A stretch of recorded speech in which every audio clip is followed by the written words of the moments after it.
But one company which is actually to manage to deliver good set of numbers, that's Escorts. Let's take it across then, and we have with us Mr. Bharat Madan, the Group CFO at Escorts, joining in on the show right now. Mr. Madan, hi, good morning. Good to have you on the show. Despite the lockdown and the soured sentiment across the auto majors, you've managed to deliver 200 plus bips margin expansion.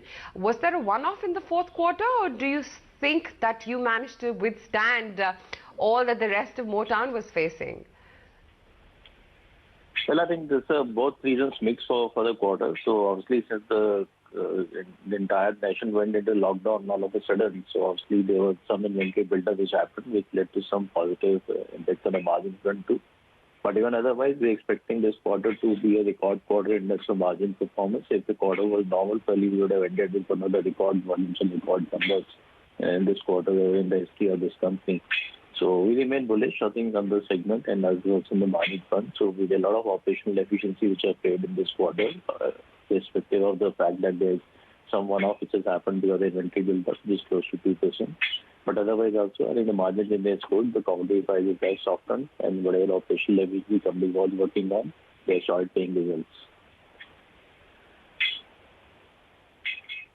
Sure.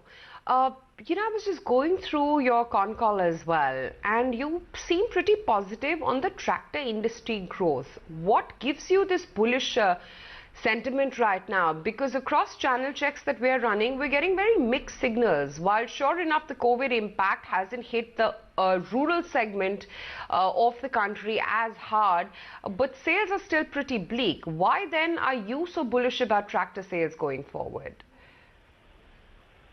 Well, I think there are two, three reasons. One, obviously, like you said, since the rural market is not much impacted, and this time we've seen a record harvest of the crop. And as you know, we are very strong actually player in the northern and central India belt, where Rabi is the key crop. So there's a very good demand which we're looking at in the market, especially the certain pockets like Haryana, Rajasthan, where the crop has been record level harvesting, and there's good money available in the hands of the farmers. The government is doing a lot from its side in doing the extensive procurement from various agencies. So it is, I think, we expect next 2-3 months will actually have very good money availability in the hands of the farmer. So question is now how quickly we can open up. So we have good inventory levels with the channel partner and also with the company. And we think this entire period when this pent-up demand is coming back to the market now, we should be able to serve that demand and actually get into the retail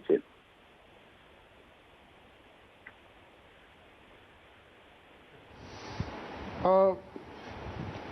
Given that this time the winter crop has been strong, the farmers in a sense also have got a lot of money from FCI. Wedding season this time has not been great, which means that the grain sector, the savings are also going to be very large. Do you see that with each passing quarter, tractor demand will only go higher and higher? Because to be very frank, Mr. Madan, agri is the only space where the real economic lockdown disruption has not happened. Yeah, that's right, Nikunj. So I think that's why we are also expecting. So one, obviously, is the pent-up demand. We actually lost 70,000-80,000 tractors as an industry during this lockdown period of 40-odd days. And now going forward, when we are in the peak of the season, the next sowing season has to start. So this is the time when the maximum demand is there normally for the tractors. Farmers need tractors to do the mechanization. And actually, this whole issue of the labor migration is actually helping this sector because since the labor is not there in the villages, they need the equipment to do the harvesting and do the sowing. So which actually will add to the positive demand scenario over here. And we expect from June to October period especially, we see the industry should actually see a growth number coming in at this period. And maybe after that, I think a lot will depend on how the monsoon pans out for the distribution. But we are pretty bullish, I think, on the whole of year.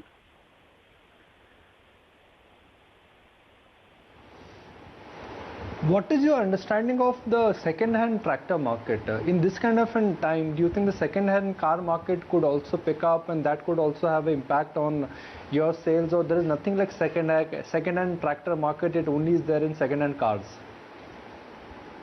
No, so there is a good second-hand tractor market. So if you know, about 60% of the sale actually happens under the replacement program. So the exchange happens for the old tractor, the new tractor. So in between during the lockdown, obviously the things got stuck, but now we see that recovery should also happen. But second-hand tractor also sees a good demand when you are a construction and infra space opening up. This where the tractors also get used up for the haulage activity. So I think as you see the government pushing the program and opening the infra space and going with the various projects which have been announced now, so that should see some pickup happening in the second-hand tractor demand too.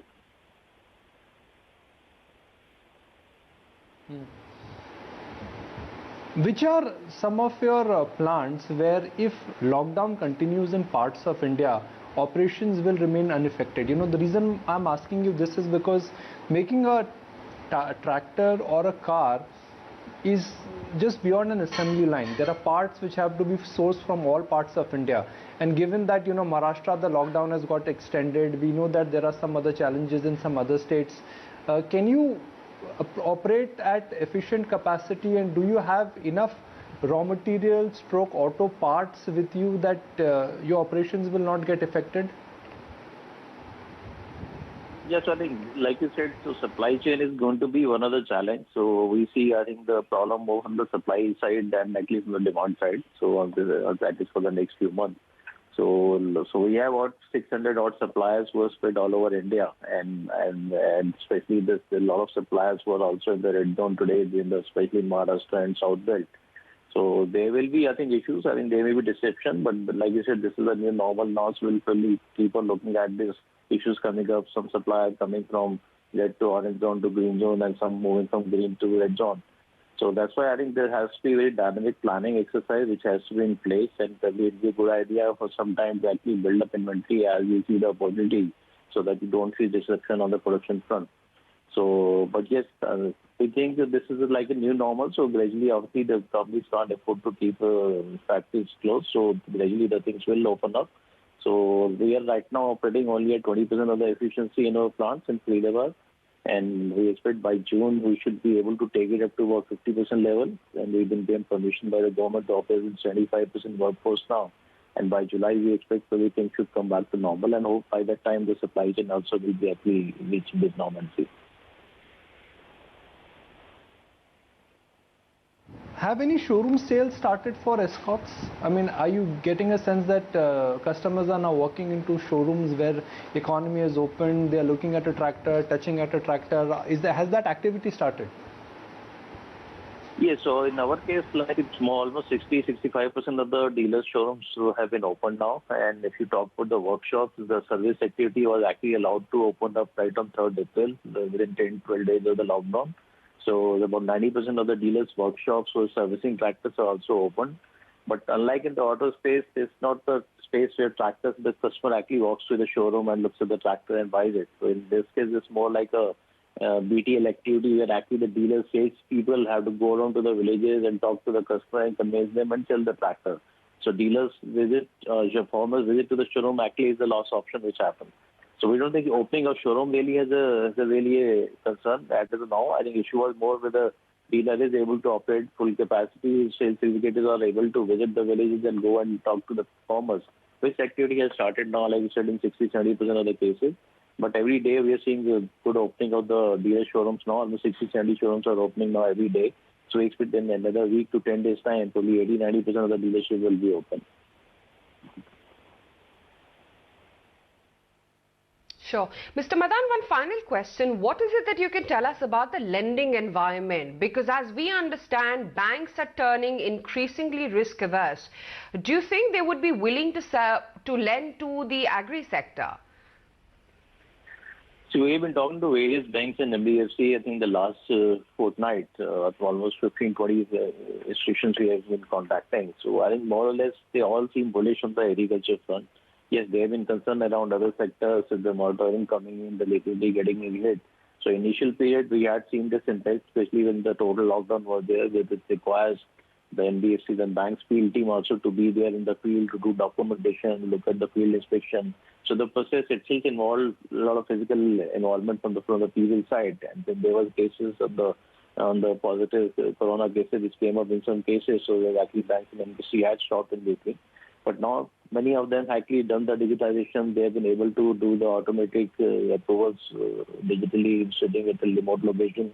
And in many cases, the field inspections are also started now. So banks and the NBFC sector also today is operating with almost 50-60% of the branches in these areas, rural areas where we are present.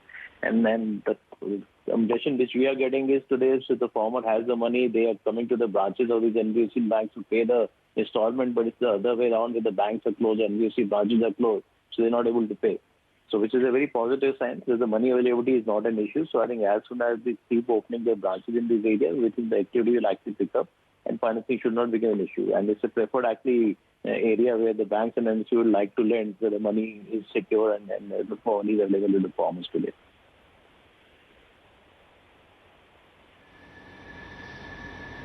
All right. Thanks so much for joining us this morning, Mr. Madan.